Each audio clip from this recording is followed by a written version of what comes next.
Welcome to Mysterious Universe, where we dive deep into the cosmos to uncover the greatest enigmas our solar system has to offer. I'm Dr. Elias Gray, planetary scientist and space analyst. Today, I'm inviting you on a journey not just to another world, but to a cautionary tale written across the sky. This isn't just science. This is a story about what might happen to us if we're not careful. Look up into the night sky, and you might catch a glimpse of Venus. A bright, beautiful jewel, often called Earth's twin. Roughly the same size.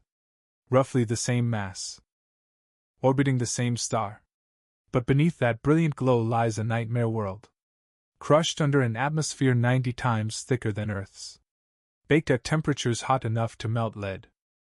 Raging with acid clouds and volcanic scars. But here's the twist: Venus wasn't always like this. There is mounting evidence that, billions of years ago, Venus may have had oceans, gentle rains, maybe even the right conditions for life. So what happened? What went so horribly, catastrophically wrong? This video is not just about Venus. It's about us. Because if Venus was once like Earth, then Earth could one day become like Venus. In the next few minutes, we'll explore the latest scientific theories, dig into groundbreaking NASA missions, and uncover the 5 stages of Venus' tragic transformation. We'll connect the dots between planetary science and climate change, volcanism and extinction, runaway effects and irreversible tipping points. But be warned, the truth may unsettle you. Because this isn't just a look back. It's a glimpse forward. So if you're fascinated by cosmic mysteries, intrigued by planetary destiny, or concerned about the fate of our home world, stay with me. This might be the most important 10 minutes of space science you watch this year. And while you're here, make sure to like, subscribe, and ring the notification bell. Every time you do, you help us bring more space science, more expert breakdowns, and more vital insights straight to your screen. Because in the grand story of the universe, understanding other planets isn't just about them. It's about us. Let's begin. To understand Venus, we have to start by acknowledging just how similar it is to Earth. Venus is only slightly smaller in diameter, about 95% the size of Earth. Its composition? Nearly identical. Silicate rocks. A metallic core. Gravity? Close enough that you could walk there without bouncing around. So how did 2 planets, born in the same stellar nursery, take such wildly different paths? Scientists believe that early Venus may have had shallow oceans. Climate models suggest it could have supported liquid water for up to 2 billion years. That's longer than Mars. The young sun was dimmer, and Venus sat in what we call the inner edge of the habitable zone. Conditions were not only tolerable, they were possibly ideal. Then came the tipping point. Volcanic activity began releasing massive amounts of carbon dioxide. And here's where it gets tricky: Venus had no way to recycle that CO2. On Earth, we have plate tectonics, which helps sequester carbon through subduction. Venus? No such luck. That greenhouse gas built up. Temperatures rose. Oceans began to evaporate. And when water vapor entered the upper atmosphere, it triggered a runaway effect. Water is a potent greenhouse gas. It trapped even more heat. Eventually, Venus lost its oceans entirely. The planet that may have once had calm rains and cloudy skies became a smoldering furnace. And we're just getting started. As a planetary scientist, I've spent years studying atmospheric systems, and let me tell you, Venus is the ultimate case study of how everything can go catastrophically wrong. Imagine this: Venus, billions of years ago, had oceans. Yes, real liquid water. Just like Earth. Our twin sister in size, mass, and likely even chemical composition. In fact, some scientists believe that for the first few 100 million years, Venus might have looked habitable. So, what happened? It started with a subtle imbalance. Venus orbits closer to the Sun, receiving nearly twice as much solar energy as Earth. That may not sound like much, but in the climate game, it's everything. As temperatures rose slightly, water began to evaporate at higher rates. And that's where things spiraled. You see, water vapor is a greenhouse gas, one of the most powerful. The more water that evaporated, the more heat got trapped. The more heat, the more evaporation. A dangerous loop, what scientists call a runaway greenhouse effect. Soon, Venus's oceans began to boil. Not metaphorically, literally. Massive clouds of steam covered the planet. These thick clouds, unlike Earth's white fluffy ones, didn't reflect sunlight. They trapped even more heat. The surface became hotter than an oven, eventually reaching over 470 degrees Celsius 880 degrees Fahrenheit. That's enough to melt lead. But it didn't stop there. Without water, there's no hydrological cycle. No rain to cool the surface. No rivers to carve landscapes. No oceans to act as thermal buffers. Venus lost the ability to regulate itself. And the pressure? With all that vaporized water and carbon dioxide released from rocks, Venus's atmosphere grew thicker, 90 times denser than Earth's. Standing on its surface would feel like being 1 kilometer underwater on Earth. Any Earth-like life? Obliterated. Any hint of habitability? Gone. So the question is, why didn't Earth suffer the same fate? The answer lies in a delicate balance, a perfect distance from the Sun, a stabilizing moon, plate tectonics that cycle carbon, and oceans that regulate heat. Now, here's where it gets personal. Because this story isn't just about Venus anymore. It's about us. Could Earth, our home, end up like Venus? A scorched wasteland. A world of acid clouds and shattered hopes. A planet that once held the potential for paradise, but lost it. Unfortunately, the answer is yes. And it may already be happening. Let's go back a few billion years. Venus and Earth were practically twins, same size, same mass, same ingredients. But Venus took a wrong turn. A greenhouse effect spiraled out of control, trapping heat, boiling oceans, and creating a deadly feedback loop. Today, Venus's atmosphere is 96% carbon dioxide. Its surface is over 460 degrees Celsius 860 degrees Fahrenheit. That's hot enough to melt lead. And here's the scary part. The same greenhouse gases that destroyed Venus are rising in Earth's atmosphere, fast.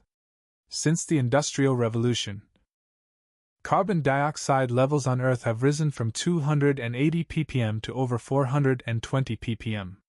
Global temperatures are increasing. Ice is melting. Oceans are rising. Weather patterns are breaking. And wildfires? They're becoming the new normal. Sound familiar? Now, I'm not saying Earth will become exactly like Venus tomorrow. We have oceans that regulate heat, a magnetic field that protects us. And most importantly, a chance to change course. But if we ignore the warning signs, if we let climate change accelerate unchecked, we risk triggering our own runaway greenhouse effect. Not as severe as Venus, perhaps, but catastrophic enough to collapse ecosystems, wipe out coastlines, and reshape life as we know it.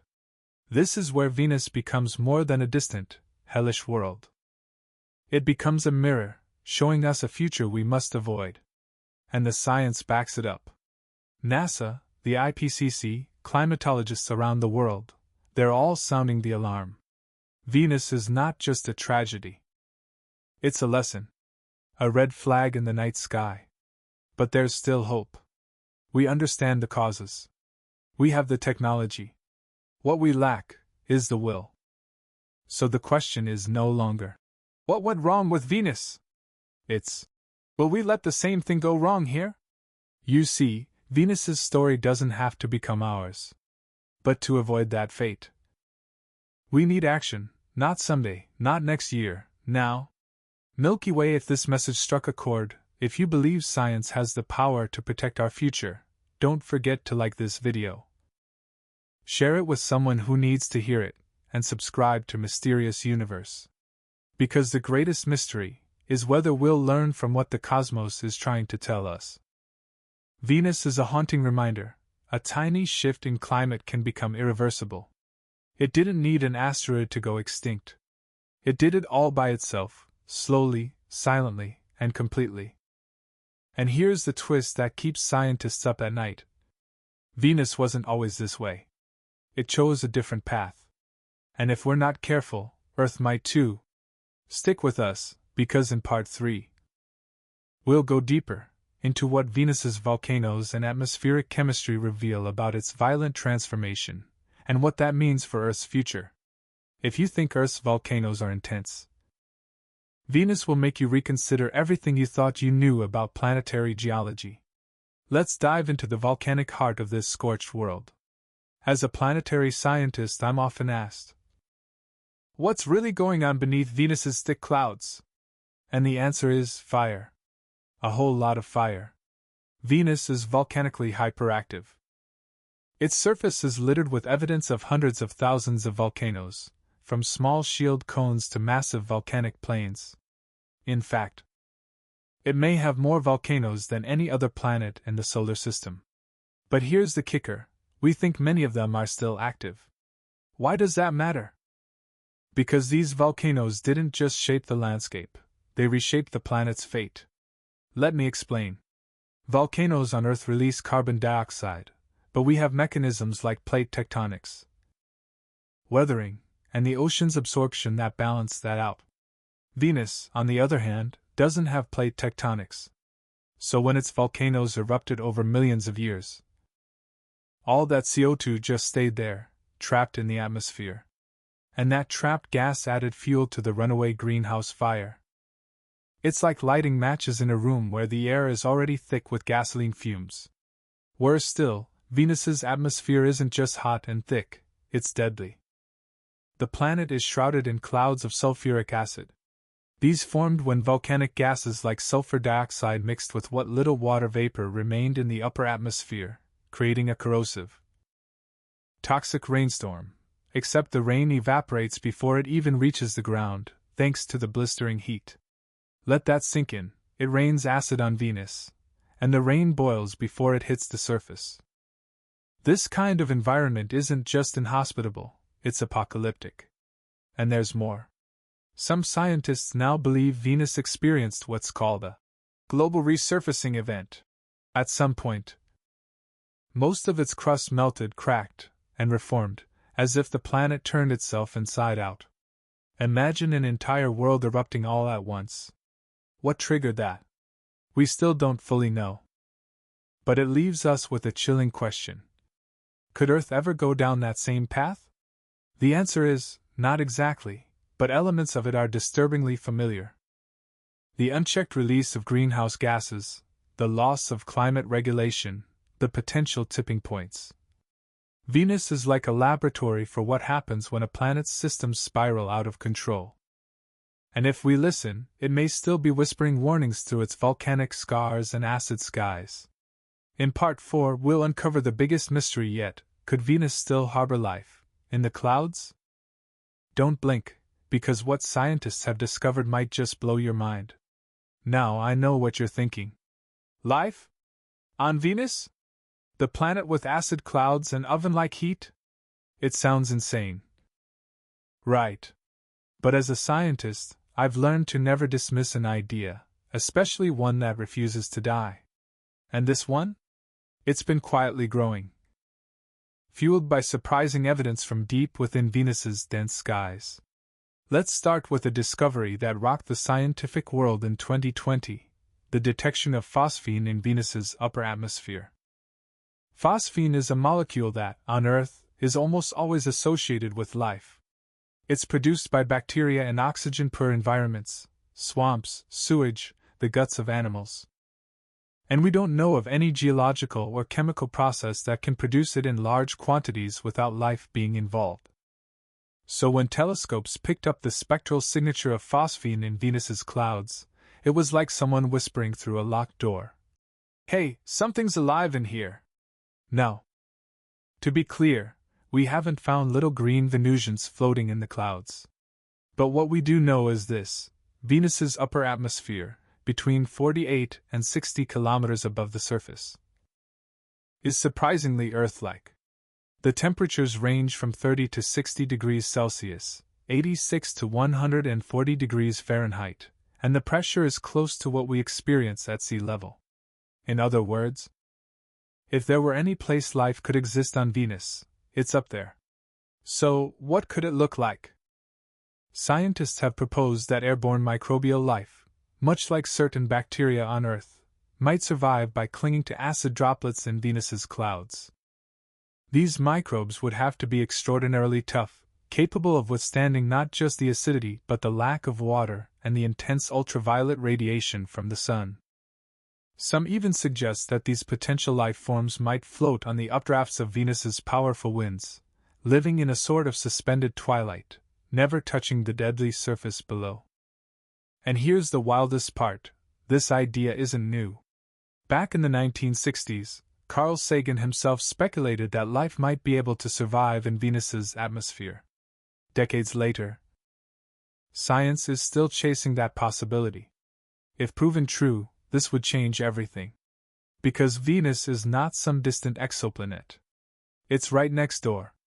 And if life exists there, however alien, however fragile, it would be the first extraterrestrial life ever found. Imagine what that would mean. We wouldn't be alone. Life would no longer be a miracle limited to Earth, it would be a cosmic pattern. But until we send a proper mission into those clouds, one that can scoop, analyze, and confirm, we'll never know for sure. In Part 5, we'll face the ultimate question: could Earth become the next Venus? The answer may be more urgent than you think.